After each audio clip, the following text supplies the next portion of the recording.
je vais vous parler de recrutement 2025.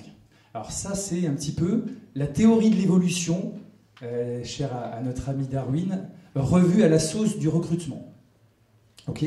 Donc, voilà à quoi ressemblait le recruteur il y a quelques années, voilà à quoi ressemblera peut-être le recruteur demain, et je vais voilà, vous amener à réfléchir sur l'évolution du métier de recruteur sur cette première intervention. Alors, hier, il était une fois, ou plutôt si on reprend évidemment le thème cher à Star Wars, il y a bien longtemps dans une galaxie lointaine, très lointaine, vous connaissez tous ce début de film célèbre, en fait la presse voyait sa suprématie menacée. De nouveaux spécimens, que l'on a appelés les job boards, ont vu le jour et ont fini par s'imposer finalement par rapport à la presse et à devenir les acteurs incontournables de l'écosystème recrutement. À ce moment-là, le recrutement papier-presse a laissé la place au e-recrutement, et alors que cette première évolution était à peine digérée, une menace fantôme pointait le bout de son nez. Nous étions en 2003, et en 2003, le recruteur ressemblait à ça. Le recruteur en 2003, c'est un pêcheur. Il est passif, il est inaccessible, il est monotasque. Il se contente de publier des offres d'emploi et d'attendre que ça morde à l'hameçon. Il attend finalement les candidatures, mais uniquement les candidatures des candidats activement en recherche d'emploi. Donc c'est très passif, c'est très statique. Aujourd'hui, on est en 2014, 11 ans plus tard. Que s'est-il passé en 11 ans? En 11 ans, il y a eu deux révolutions majeures. La première, c'est l'arrivée des médias sociaux. La seconde, c'est l'arrivée du mobile. Alors sans détailler ces deux révolutions, ça a quand même vraiment modifié, fait évoluer à la fois le recrutement, le marketing employeur, le campus management et la relation recruteur-candidat. Je vous donne juste quelques dates comme ça. 2003, la menace fantôme, ce que j'ai appelé la menace fantôme, c'est la naissance de LinkedIn, okay, qui est aujourd'hui le premier réseau social professionnel. 2004, Viaduc. Viaduc, je ne sais pas si ça parle à tout le monde, c'est le premier nom de Viadeo. Moi, quand je me suis inscrit sur Viadeo, ça s'appelait Viaduc. Et 2004, c'est aussi la naissance à Harvard, sur le campus d'Harvard aux États-Unis, d'un petit trombinoscope qui s'appelait The Facebook. Ça vous parle peut-être? Voilà. Après 2006, Facebook, The Facebook devient Facebook. Facebook devient un réseau de taille mondiale et un réseau pas uniquement sur les campus, mais un réseau qui touche tout le monde, sans parler de ce que c'est devenu aujourd'hui, évidemment. 2007, c'est la naissance de Twitter et c'est le lancement, merci Steve Jobs, de l'iPhone, le premier véritable smartphone, le véritable premier téléphone intelligent que vous avez tous dans la poche, j'espère. Je suis anti-Android, je rigole. Et donc, 2007, voilà, on a eu les médias sociaux, le mobile, et ces deux outils qui n'existaient pas il y a 11 ans ont changé la donne, ont changé le recrutement, ont changé la relation recruteur-candidat. Pour moi, les médias sociaux ont mis à égalité le recruteur et le candidat. Et le mobile va encore révolutionner le recrutement. Nous n'en sommes qu'au début. Un jour, peut-être, on le pense chez Lincomans, le recrutement pourrait être 100% mobile, puisque tout le monde a un smartphone dans la poche. Ok. Donc, fort de ces deux évolutions majeures, révolutions même, forcément, on imagine que le recruteur a évolué. Le recruteur, il est super connecté, il est présent sur tous les réseaux sociaux, il est présent mais actif sur ces réseaux sociaux, c'est-à-dire qu'il va aller traquer le candidat là où il se trouve. En fait, bref, il vit avec son temps. Voilà à quoi il ressemble. C'est bizarre, hein? Je dirais que c'est la même photo, je suis juste passé en couleur. Ben oui, dans une grande majorité de cas, malheureusement, le recruteur n'a pas réellement évolué en 11 ans. Malgré l'apparition de ces outils, malgré les révolutions auxquelles moi je crois évidemment et qui font que Lincomans existe quand même accessoirement et que cet événement existe, une grande partie de recruteurs est encore dans cette posture hyper passive. Heureusement, le vrai recruteur moderne existe. Et le vrai recruteur moderne existe, il ressemble à ça. Alors, quelquefois ça fait un peu peur, c'est volontaire de ma part évidemment. Cette posture de chasseur, c'est une posture qui est beaucoup plus active. Il est à la fois actif, hyper connecté et donc hyper accessible, ambassadeur et multitask. Le recruteur moderne aujourd'hui, quand je parle de multitask, c'est qu'il est à la fois ambassadeur, il est modérateur, il peut être blogueur, animateur de communauté. Lui, il ne se contente pas de publier une offre, il va vraiment traquer le candidat là où il se trouve. Il va aller sur les réseaux sociaux professionnels, Viadeo, LinkedIn, Xing éventuellement. Il va aller sur les forums de discussion, il va aller sur les réseaux sociaux de niche, éventuellement sur Facebook, sur Twitter. En tout cas, il est là où ses candidats cibles se trouvent. Mais il a une deuxième dimension, le recruteur moderne. Il est également ambassadeur. Aujourd'hui, l'image d'une entreprise, sa communication, ne lui appartiennent plus complètement. Puisqu'aujourd'hui, les collaborateurs d'une entreprise sont présents sur les médias sociaux. Donc même quand une entreprise, c'est de plus en plus rare, mais imagine ne pas être présente sur les médias sociaux, elle y est déjà pour la simple et bonne raison que ses collaborateurs y sont. Et au premier rang desquels se trouvent évidemment les représentants de la fonction RH. Parce que le recruteur, c'est l'ambassadeur numéro 1. C'est le premier ambassadeur de la marque employeur de son entreprise. Okay. Donc il a ce rôle de porte-drapeau. Et il va porter la bonne parole, partager du contenu, animer des communautés. Et là, il est dans un rôle de drague. J'ai parlé de traque tout à l'heure. Là, il va essayer de draguer, de séduire, d'attirer les meilleurs candidats. J'attends que Nicolas prenne sa photo. Demain, alors, voilà, fort de ce constat, c'était un petit historique rapide. À quoi va ressembler le recruteur dans les 11 prochaines années, dans 11 ans? Parce que finalement, vous voyez qu'en 11 ans, ça a considérablement évolué.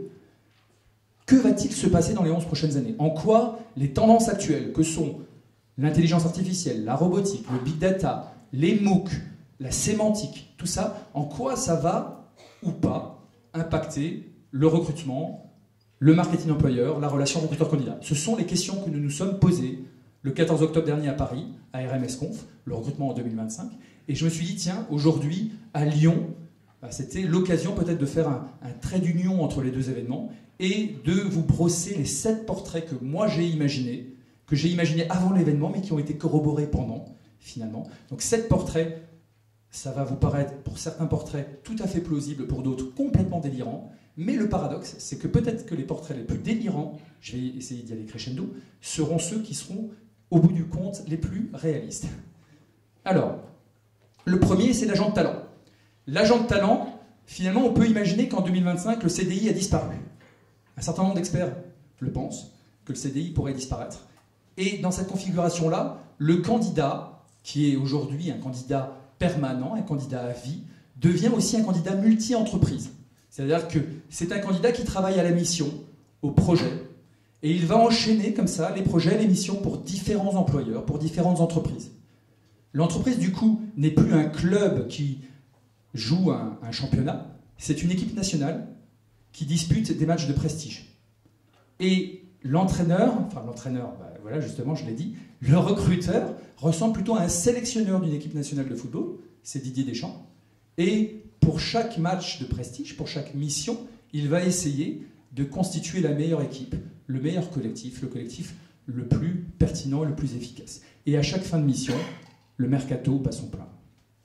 Deuxième hypothèse, le recruteur data analyst. Alors le recruteur data analyst, en 2025, on peut imaginer que le big data est enfin une réalité concrète, palpable pour les RH. Le big data, c'est, on en parle, hein, c'est un buzzword aujourd'hui. C'est quoi exactement le big data? Je vais en parler justement, mais voilà, le big data s'est imposé. Le big data, c'est l'ensemble des données qui sont accessibles aujourd'hui sur les candidats notamment, mais sur les collaborateurs aussi.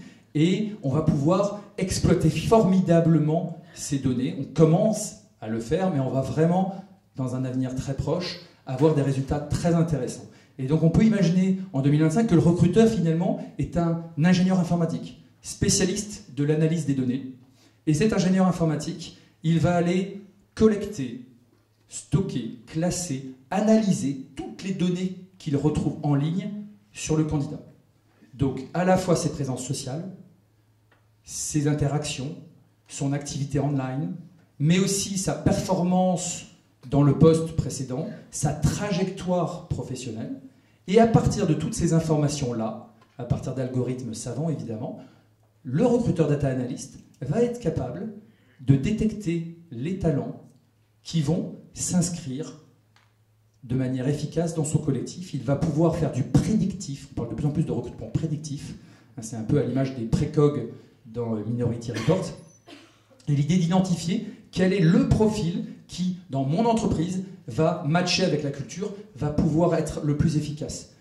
Alors que quelquefois, on va sortir de certains schémas tout faits, de certains a priori qu'on a aujourd'hui où on recrute des clones, puisqu'on s'aperçoit avec le recrutement prédictif que quelquefois c'est justement la personne qu'on n'aurait absolument pas recrutée qui risque d'être la plus performante dans le poste. Donc ça va aussi remettre en question un certain nombre de choses. Troisième hypothèse, le recruteur psychologue. Alors on peut imaginer, sans qu'il mette nécessairement évidemment le candidat sur un divan, mais que qu'en 2025 finalement les soft skills l'emportent sur les hard skills. Alors les soft skills, c'est le comportement, la personnalité, l'état d'esprit d'une personne.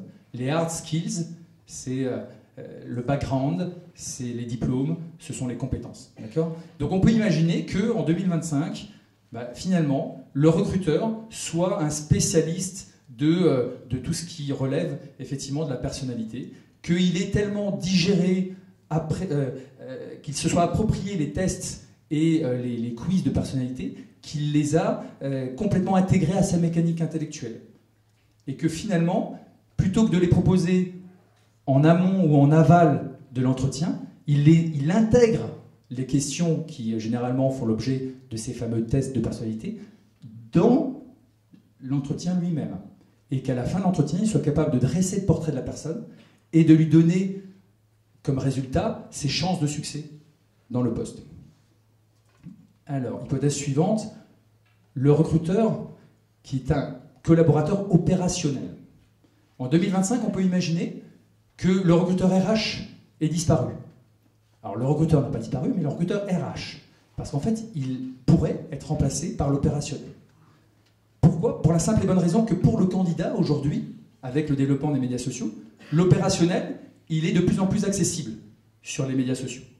Et donc, forcément, de plus en plus de candidats toquent à la porte directement de l'opérationnel et court-circuitent le RH.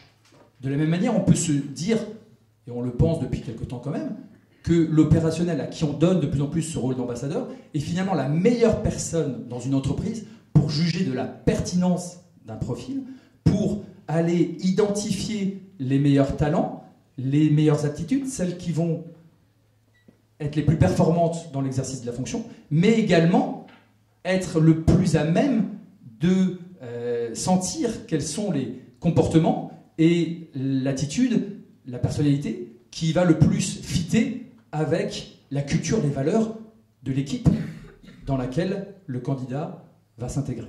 Ok ? Alors, je ne sais plus si c'est la 6e, je crois. Le crowd recruiter. Alors là, j'ai inventé un concept de crowd recruitment. Vous connaissez peut-être le crowdsourcing, le crowdfunding. On peut imaginer qu'en 2025, le crowd recruitment soit la nouvelle vague à la mode. Et de la même manière que les individus sont aujourd'hui de plus en plus habitués à donner leur avis, à partager des conseils en ligne, également à cofinancer des projets, c'est le fameux crowdfunding, on peut très bien penser que dans les entreprises, les collaborateurs soient mis à contribution pour donner leur avis, mais même co-construire des épreuves de recrutement, des mini-challenges qui pourraient être proposés aux candidats, à la fois online et offline. Donc ils pourraient construire des espèces de mises en situation concrètes online dans une optique de pré-recrutement, de pré-sélection. Et puis offline, on pourrait imaginer que l'assessment center, vous savez, ces journées de recrutement où on fait passer un certain nombre de tests et d'entretiens à un candidat, ressemble à un Fab Lab. Je ne sais pas si vous voyez tout ce que c'est qu'un Fab Lab. Un Fab Lab, c'est un endroit où vous avez de l'impression 3D, de la découpe laser. Ce sont des grands laboratoires comme ça où tout un chacun peut venir construire une pièce, remplacer quelque chose qu'il a cassé et profiter de l'expertise d'un certain nombre de personnes qui sont sur ces différents ateliers. On pourrait imaginer que le candidat s'inscrive comme ça dans une journée où il découvrirait les différentes mises en situation qui correspondent évidemment à ses principales missions dans son poste, mais aussi qu'il lui soit proposé des moments de vie comme une partie de baby-foot. Je pense à Viadeo, mais il y a plein d'entreprises aujourd'hui qui ont un baby-foot dans leurs locaux, et voir un petit peu comment le candidat réagit aussi, quelle est sa personnalité, et du coup la décision serait collective. Ce sont les opérationnels de la même manière que les RH qui se porteraient garants de la possibilité pour le candidat d'être à la fois performant en termes de compétences, mais également de s'inscrire évidemment dans l'équipe en termes de fit culturel, en termes de valeurs, voilà, et de culture. Alors ça c'est pour me dire que je suis en retard, c'est super. Voilà, je vais essayer d'aller un peu plus. Le recruteur augmenté. Alors voilà, on va crescendo comme je vous l'ai dit. Ça c'est le recruteur qui ressemble un petit peu à Sergey Brin de Google. En 2025, on peut imaginer que les Google Glass sont complètement has-been.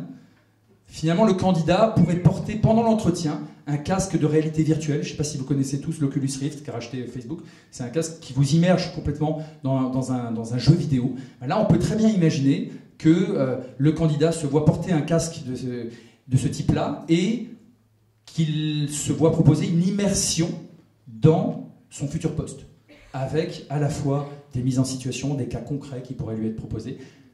Et de l'autre côté, on a un recruteur qui est un cyborg, un recruteur bionique, qui porte des smart lentilles, donc directement sur la pupille.